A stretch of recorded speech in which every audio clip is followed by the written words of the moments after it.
할렐루야.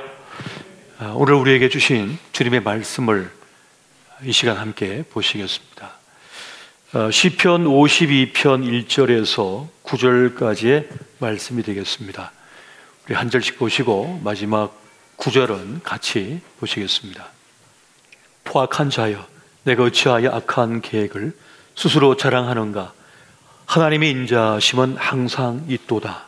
내 혀가 심한 악을 꾀하여 날카로운 삭도같이 간사를 행하는도다. 내가 선보다 악을 사랑하며 의를 말함보다 거짓을 사랑하는도다. 셀라. 간사한 혀여, 너는 남을 해치는 모든 말을 좋아하는도다. 그런즉 하나님이 영원히 너를 멸하시며 너를 붙잡아 내 장막에서 뽑아내며 살아있는 땅에서 내 뿌리를 빼시리로다. 셀라. 의인이 보고 두려워하며 또 그를 비웃어 말하기를, 이 사람은 하나님을 자기 힘으로 삼지 아니하고 오직 자기 재물의 풍부함을 의지하며 자기 악으로 스스로 든든하게 하던 자라 하리로다. 그러나 나는 하나님의 집에 있는 푸른 감람나무 같으며 하나님의 인자하심을 영원히 의지하리로다. 다 같이 주께서 이를 행하셨으므로 내가 영원히 주께 감사하고 주의 이름이 선하심으로 주의 성도 앞에서 내가 주의 이름을 사모하리이다. 아멘. 아멘. 오늘 시편 노래 52번째 시간으로 푸른 감람나무 같은 사람이란 제목의 말씀을 함께 나누겠습니다. 다윗은 오늘 자기 자신을 향해서 푸른 감람나무 같은 사람이다 라고 고백을 하고 있습니다. 하나님의 집에 심기운 그 나무, 푸른 감람나무 같은 사람이 나였으면 좋겠다, 내가 그러한 사람이 되면 좋겠다라고 하는 고백을 지금 하고 있는 것입니다. 그가 왜 이렇게 고백을 하고 있을까요? 이렇게 자신을 소망하고 있는 것일까요? 오늘 시편 52편의 이 배경에 대한 사건을 보면 우리가 그것을 잘 이해할 수가 있겠습니다. 시편 52편은 에돔 사람 도액이라고 하는 자가 사울 왕에게 고발을 합니다. 고자질을 합니다. 지금 도망친 다윗이 지금 아히멜렉 제사장 집에 왔다, 그 놉 땅에 왔다, 이렇게 고발을 합니다. 당시 다윗은 아직 어린 나이였고 또 당시에는 그런 참으로 많은 백성들로부터 신망을 얻었고 또 사울 왕을 위기에서 건져준 그런 은인 같은 사람이었지만 사울 왕은 이 다윗의 인기를, 그 사람됨을, 또 하나님의 사랑받고 있는 것을 용납할 수 없었습니다. 정적으로 간주하고 다윗을 추격하고 있었죠. 다윗이 놉 땅에 들어가서 아히멜렉 제사장 집에 갔을 때 아히멜렉은 그 진설병을 가져다가 다윗에게 먹여요. 굶주렸기 때문에 도망자 있잖아요. 지친 그를 돌봐줍니다. 그리고 다윗이 골리앗과의 싸움에서 이기고 그 골리앗을 죽이고 빼앗은 그 골리앗의 칼이 있습니다. 그 칼을 다윗에게 주죠. 이건 당신이 골리앗을 이겼으니까 당신 거다 하고, 이것을 이 도액이 본 거죠. 그래서 이 도액이 고자질을 했습니다. 그래서 사울 왕이 찾아와서 85명의 제사장을 다 죽여버립니다. 그리고 그 놉 땅에 있는 마을 사람들을 다 죽여버립니다. 진멸을 하죠. 단 한 가지, 다윗을 도와줬다는 이유 때문에.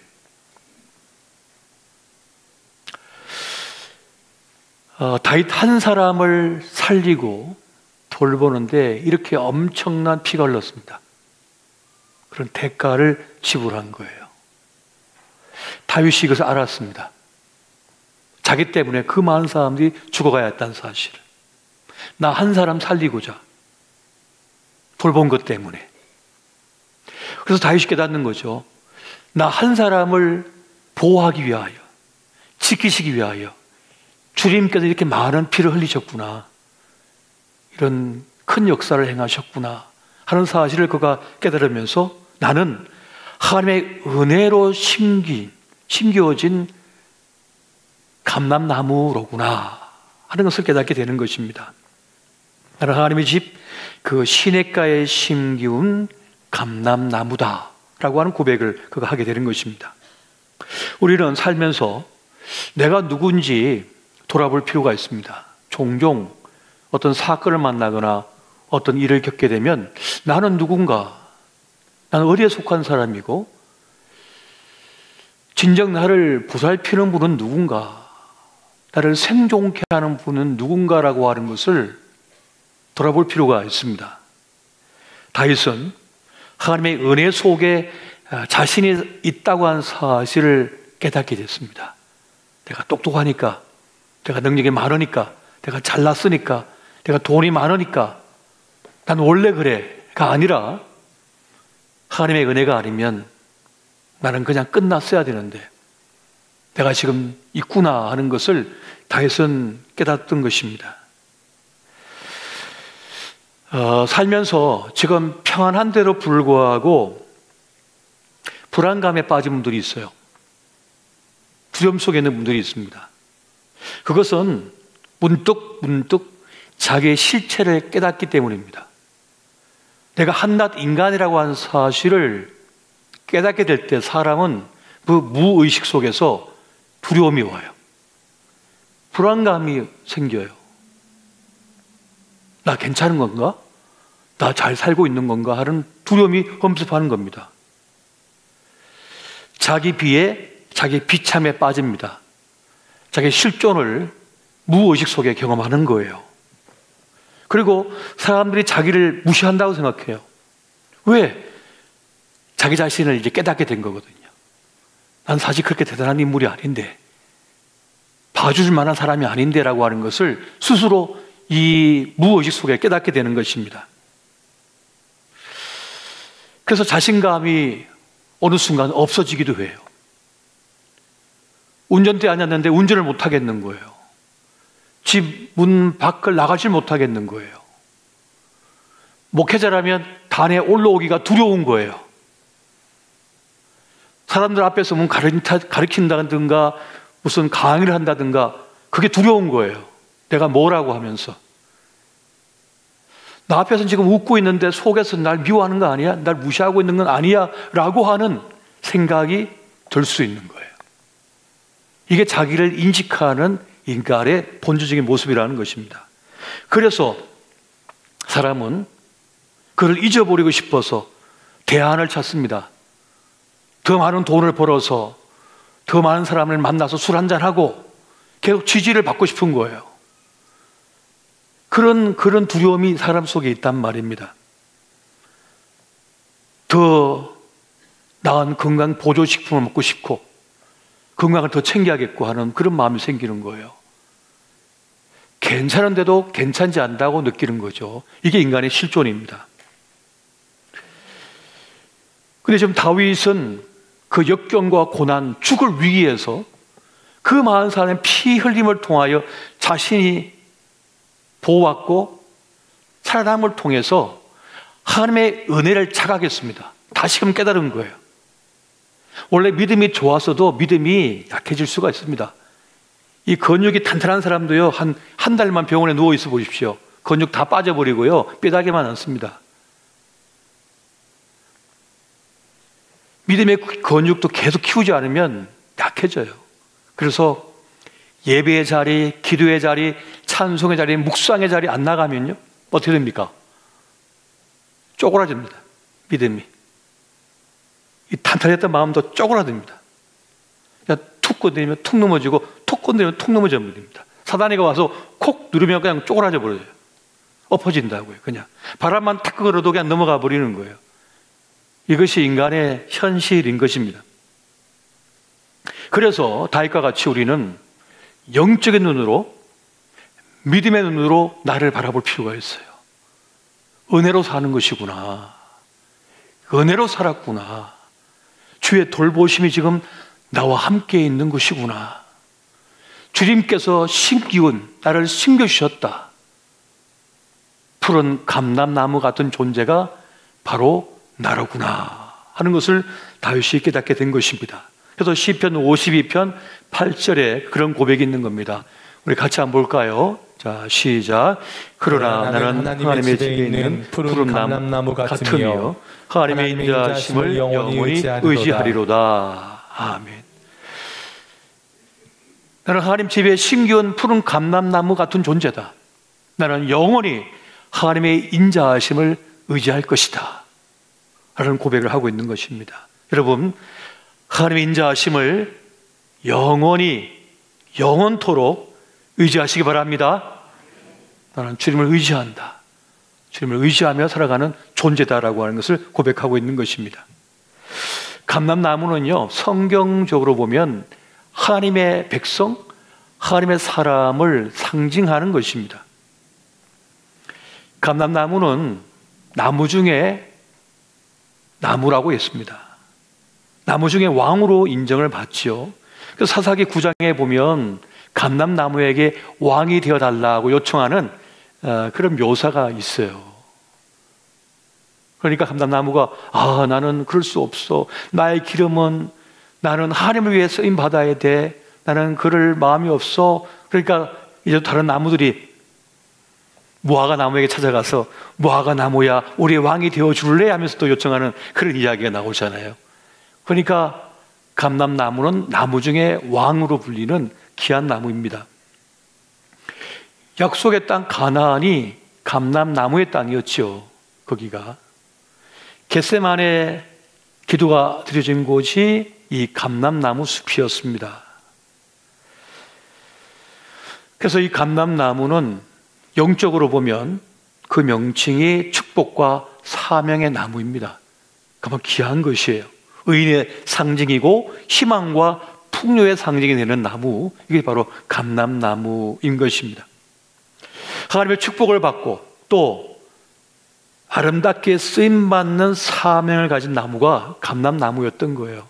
그러니까 우리가 또 다윗이 하나님의 사람으로서 그런 놀라운 축복과 사명을 받고 있다는 것입니다. 여러분, 우리 팔레스틴을 가보면 또 성지순례를 가보면 이 감람나무 열매가 얼마나 귀하게 음식이 됩니까? 그걸 말려가지고도 먹고 영양이 풍부해서 그 사막 광야 지역을 버틸 수 있는 그런 영양소가 되기도 해요. 그리고 기름은 또 얼마나 중요한 요리의 재료가 됩니까? 또 성전의 그 촛대의 불을 밝히는 재료가 되는 것이 바로 이 감람류였습니다. 또 여성들의 아름다움을 지켜주는 화장품으로도 사용되었지요. 언약궤 뚜껑이 바로 이 시언자 시온소가 그 뚜껑이 뭡니까? 이 감람나무로 만들어졌습니다. 또한 노아 홍수 때 물이 줄어들었을 때 비둘기를 보내가지고 이 감람나무 잎새를 물고 온 비둘기를 보고 이제 물이 감하였다는 것을 또 깨닫게 된 것을 우리가 보게 됩니다. 그리고 이 감람류는 또한 의약품으로 사용되어졌지요.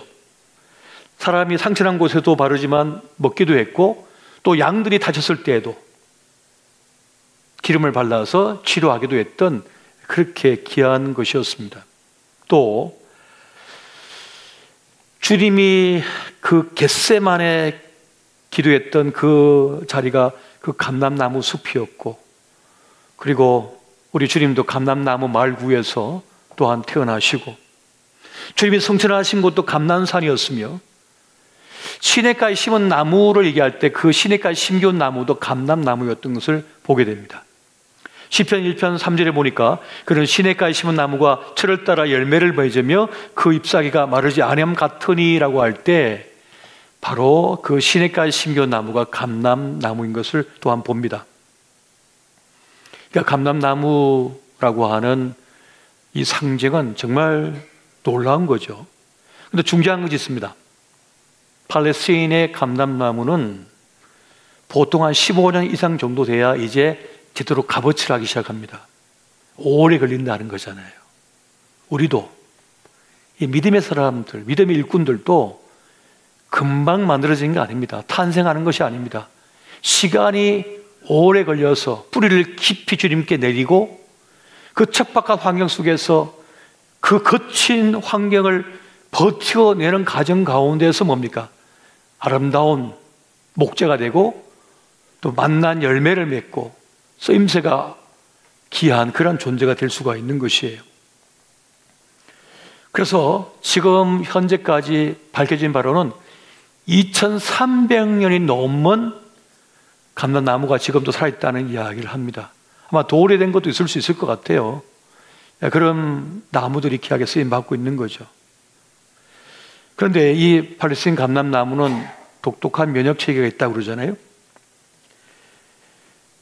메뚜기 떼가 습격을 해가지고 감람나무를 갉아먹어서 죽게 되면은 이 감람나무가 특정한 화학 성분을 자기 몸에서 합성을 해가지고 냄새를 이렇게 퍼뜨린대요.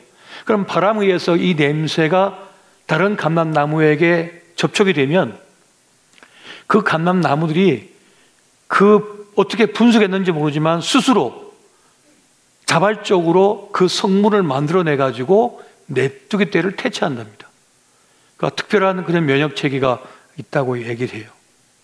처음 나무는 죽지만 그 다음 나무들은 살리는 그런 놀라운 면역 체계가 있다고 얘기를 합니다. 특별한 면이 아닐 수가 없어요. 그리고 감람나무를 유대인들은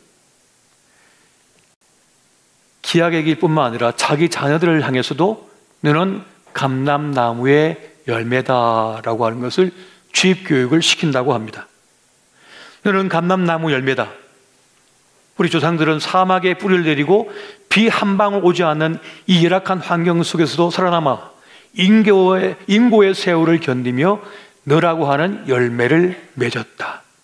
너는 귀하고 귀한 감람 열매이다. 그러니 너도 길이 살아남아 푸른 감람나무로 살며 많은 열매를 맺어야 한다 라고 하는 이 글을 자녀들에게 들려준답니다. 읽혀준답니다. 너는 그렇게 귀한 하나님의 감람나무 열매이니 쉽게 쓰러져도 안 되고 쉽게 포기도 안 되고 기어이 생명력을 꿈틀대며 살아야 될 존재라고 하는 사실을 각인시켜 주는 거예요. 너는 얼마든지 이 위기를 이겨낼 수 있으며 살아낼 수 있다고 하는 그런 강력한 메시지를 지금 전달하고 있는 것입니다. 그렇게 푸른 감람나무 같은 사람이 다윗은 되고 싶어 했습니다. 또 그러한 존재라고는 고백하고 있었습니다. 오늘 우리도 주님 앞에서 그 푸른 시냇가에 심기운 감람나무임을 명심하시기 바랍니다. 주님께서 심으셨고 주님께서 지금 대가를 지불하면서 우리를 지키고 보호하시고 동행하고 계신 것입니다. 여러분, 한 사람 한 사람을 위해서 주님은 많은 대가를 치르셨습니다. 저를 위해서도 주님은 많은 대가를 치르게 하셨어요. 지금까지 우리를 인도하신 것입니다. 근데 반면에 오늘 시편을 보니까 그 악한 자의 운명이 있다고 말씀합니다. 그 뿌린 그 악의 씨앗으로 인하여 반드시 그 악을 거두게 된다는 것이죠. 지금은 득세하는 것처럼 보여도 주님께서 그 장막에서 뽑아버리신대요. 그 터에서 뽑아버리신다고 말씀하고 있습니다. 그리고 태워버린다라고 말씀하고 있습니다. 그러므로 속상해하지 마, 두려워하지 마라고 말씀한다는 거예요. 시편 52편 5절 보니까 이렇게 말씀하죠. 그런즉 하나님이 영원히 너를 멸하시며 너를 붙잡아 내 장막에서 뽑아내며 살아있는 땅에서 내 뿌리를 빼시리로다. 하나님께서 행하신 일입니다. 그래서 오늘 우리는 이 악한 세상 속에서 악에게 지지 말고 선으로 악을 이길 필요가 있습니다. 온전한 선함이 되시는 주님을 따라 살아갈 수 있어야 된다는 거예요. 그 주님을 따라 살면 되는 것입니다. 악이 횡행한다고 해서 우리도 악에 물들어서 그들과 같이 되어서는 안 된다는 것입니다. 거기에 물들지 말고 하나님을 쫓고 따르며 살아야 된다는 것을 말하는 것입니다. 그러니까 하나님의 법과 식을 붙들고 살아가면 되는 거죠. 무엇을 붙들느냐가 중요한 것입니다. 죄악에 대한 징벌이 점점 늦어지니까 사람들은 죄를, 악을 범하기에 용감하게 됩니다. 시대마다 죄의 기준이 흔들리면서 사람들이 죄를 짓는 것을 두려워하지 않게 되었습니다. 하지만 죄는 죄인 것이거든요. 그래서 죄의 물결에 우리가 물들지 않도록 자신을 지킬 필요가 있는 것입니다. 어리석은 자의 운명이 있습니다. 어리석은 자의 운명은 어떤 것이냐면 주어진 지금이라고 하는 자기 시간을 온전히 살아내지 못하는 거예요. 자기 몫의 삶을 살아내지 못하는 것입니다. 어떤 사람은 지난 삶에 대한 후회, 누군가에 대한 원망, 상처 입은 트라우마에 갇혀서 자신에게 주어진 축복의 시간을 누리지 못하는 거예요. 내 삶을 누리지 못하는 거예요. 올해도 벌써 4월의 마지막 날을 오늘 우리가 맞았습니다. 넉 달을 보낸 거예요. 얼마나 큰 축복의 시간이며 은혜의 시간이며 생명의 시간입니까? 여러분, 그런 기도만 드리십니까? 오늘 우리에게 일용할 양식을 주옵시고, 그게 감사하셨습니까? 그러면 오늘 일용할 하루 주신 건 감사하셨습니까? 내일 있다고 어떻게 보장하십니까? 어떻게 아십니까? 내일 있을 거라고? 하루하루의 삶도 일용할 하루였던 거예요. 기적과 같이 살아낸 하루였던 겁니다. 오늘도. 이 사실을 우리는 알아야 되는 겁니다. 그런데 어리석은 자들은 자기의 몫으로 주어진 삶의 시간을 제대로 살아내지 못하는 거예요. 상처와 아픔과 과거의 실패에 대한 기억에 붙들려가지고 오늘 당한 문제로 인하여서 오늘 내가 힘겨웠지만 내가 오늘 살아냈다. 오늘 주신 나의 시간을 내가 살아냈다라고 하는 사실을 인식하고 감사할 수 있어야 되는 것입니다. 평범한 일상 속에 주어진 보화를 발견할 수 있어야 되는 거예요. 드라마틱한 삶을 사시지 마십시오. 드라마틱한 삶을 살면 병듭니다. 천당과 지옥을 오고 가는 삶을 살지 마세요. 평탄한 하루, 시시해 보이는 하루, 평범한 하루가 최고의 시간인 겁니다. 믿으십니까? 안 믿어지면 한번 다르게 안 살아보게 해달라고 한번 기도해 보시던가요. 그러면 천당과 지옥을 한번 오고 가게 해달라고. 한 일주일 사이에 100번 오고 왔다 하면 벌써 간 속에 들어갈 겁니다, 여러분. 저는 그걸 일찍이 좀 깨달았던 것 같아요. 오늘 하루에 밥상을 평안히 맞이하고 커피 한 잔을 맞을 수 있는 그 시간이 주어졌다는 거.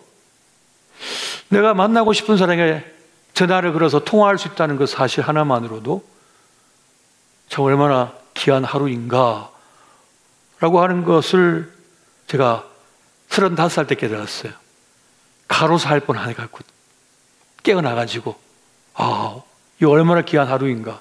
내가 살았네. 내가 살아있네. 그 충주 의료원에 응급실에 실려갖고 눈을 딱 떠니 보니까 내가 병원에 누워있더라고요. 위에 저 전등불빛이 얼마나 강렬하게 저 비치고 있는지 내가 살아있구나 하는 생각을 했습니다. 평범한 삶 속에 주어진 보화를 발견하는 사람은 어리석음을 벗어날 수 있습니다. 여러분, 사도 바울이 그런 말을 했잖아요. 보라! 지금이야말로 은혜 받을 만한 때요. 지금이야말로 구원의 날이 아닌가라고 하는 그런 고백을 그가 하고 있는 걸 보십시오. 그리고 또 뭐라 했습니까? 오늘이라고 하는 그날 서로 권면하여 아무도 죄 유혹에 빠지지 않고 또 완고하게 되지 않도록 유의하라, 조심하라는 말씀을 하고 있잖아요. 오늘이라고 하는 축복의 시간을 헛되이 어리석음에 빠지거나 완고해지거나 엉터리 같은 일에 빠지지 말라는 거예요. 자기를 지키라는 거죠. 자기 삶을 살아낼 수 있어야 된다는 것을 말씀하고 있는 것입니다. 여러분, 악한 세상을 이길 항체가 있습니다. 그건 영적 항체라고 말씀드리고 싶어요. 그건 무엇인가 하면 악을 이기고 시험도 이기고 문제도 이기는 힘이라고 하는 것입니다. 그 영적 항체예요. 그런데 이 영적 항체는 그냥 만들어지는 것이 아닙니다. 힘든 시간, 회의의 시간, 갈등의 시간, 고난의 시간을 거쳐야만 되는 것입니다. 우리 신앙생활은 회색의 시간이 필요한 거예요. 회의의 시간이 필요한 거예요. 꼭 예배 드려야 돼? 꼭 기도해야 돼? 꼭 봉사해야 돼? 정말 하나님 계시는 거야? 라고 하는 회의의 시간을 통과를 할 필요가 있습니다. 제가 겪어봤거든요. 처음 세례 받았을 때 너무 기분 좋았는데 시간 지나면서 그 회의의 시간이 오는 거예요. 의심의 시간이 오는 거예요. 갈등의 시간이 오는 거예요. 그런데 그런 시간을 거치고 나니까 견고하고 단단한 믿음의 사람이 될 수가 있었습니다. 왜 우리는 신앙의 갈등을 할까요? 주님이 우리 안에 심겨졌거든요.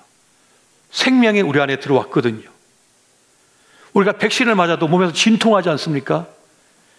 병균으로 가득 차 있는 내 몸에 백신이 들어오면 몸에서 진통을 하죠. 열이 나죠. 막 뜨거워지죠. 땀을 흘리죠. 그러면서 내 안에서 그 병균을 없애고 몸이 회복되어지는 것처럼 주님이 우리 안에 심겨지게 되면 갈등을 겪게 되어 있습니다. 예수님이 없으면 고민 없이 죄를 짓겠죠. 그러나 예수님이 들어와 버리시니까 죄를 함부로 지을 수도 없고 누구를 함부로 미워할 수도 없고 누구를 저주할 수도 없고 누구를 공격할 수도 없습니다. 주님이 들어와 버리셨기 때문에 그렇습니다. 그래서 갈등과 고뇌라고 하는 것은 구원받은 자의 증거입니다. 저 사람 미워 죽겠는 거예요. 저주하고 싶은 거예요. 멱살 막 잡고 흔들고 싶은 거예요. 그런데 그러지 못하는 거죠. 내 안에 계신 주님께서 막으시니까. 그건 아니라고 말씀하시니까. 용서라고 하시니까, 사랑하라고 하시니까, 사랑이 안 되는데 사랑을 또 해야 되고, 용서하고 싶지 않은데, 마음껏 욕하고 싶은데, 저주하고 싶은데, 그걸 하지 말아야 되고, 그런 갈등이 내 안에 계속 일어나잖아요. 그런데 그 과정을 거쳐야만 깊고 성숙하며 맑은 영생의 사람이 될 수 있는 거예요. 진짜 믿음의 그릇을 가진 사람이 될 수 있는 것이죠. 어떤 분이 그런 말씀 하시더라고요. 우리가 어렸을 때 동네에 한 두 개 동네 하나 정도의 이발소가 있었지 않냐고. 그러면 그때는 그 이발소 아저씨는 그냥 면도가 하나 가지고 이 사람도 면도하고 저 사람도 면도하고 다 비기도 하고 그랬는데 소독도 안 해요. 그냥 물에 씻어가지고 또 그 다음 사람 또 면도를 해줘. 그럼 어떻게 됩니까? 온 마을 사람에게 다 퍼뜨리는 거죠. 온갖 더러운 것들을. 그런데도 다 건강했대요. 왜 그랬을까요? 내성이 생겨가지고, 면역이 생겨가지고,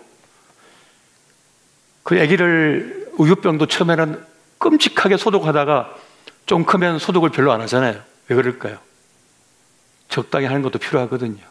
그래야 아이가 건강하거든요. 너무 온실 속에 키우면 밖에 나가면 그냥 죽어버리거든요.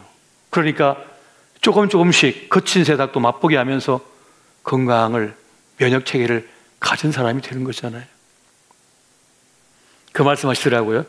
원로 목사님이 이제 우리 청년들과 같이 캄보디아인가 어딘가 이제 해외 선교를 가셨는데 그때 음식이 좀 좋지 않았었나 봐요. 온 대원들이 다 그냥 화장실 달랑달랑 하는데 딱 두 사람만 멀쩡하더랍니다. 원로 목사님하고 윤여표 장로님하고. 연세가 제일 많으신 분들이. 왜요? 시골에서 학교 가다가 논물도 마시고 온갖 그 손 안 닦고 뭘 다 만지고 이랬던 분들이 몸속에 뭐가 들어갔다 나갔다 하면서 어떻게 합니까? 면역체계가 생겨가지고 더 건강하더랍니다. 그러니까 우리의 믿음도 뭐예요? 이런 갈등 저런 갈등 온갖 일을 겪으면서 가니까 탄탄해진 믿음이 되는 거예요. 이 사람 저 사람도 품을 수 있는 사람이 되는 거잖아요. 목사가 그냥 됩니까? 장로가 그냥 됩니까? 권사가 그냥 됩니까? 다 그 직분에 맞게 고난과 역경과 시련과 아픔과 갈등을 겪으면서 뭐예요?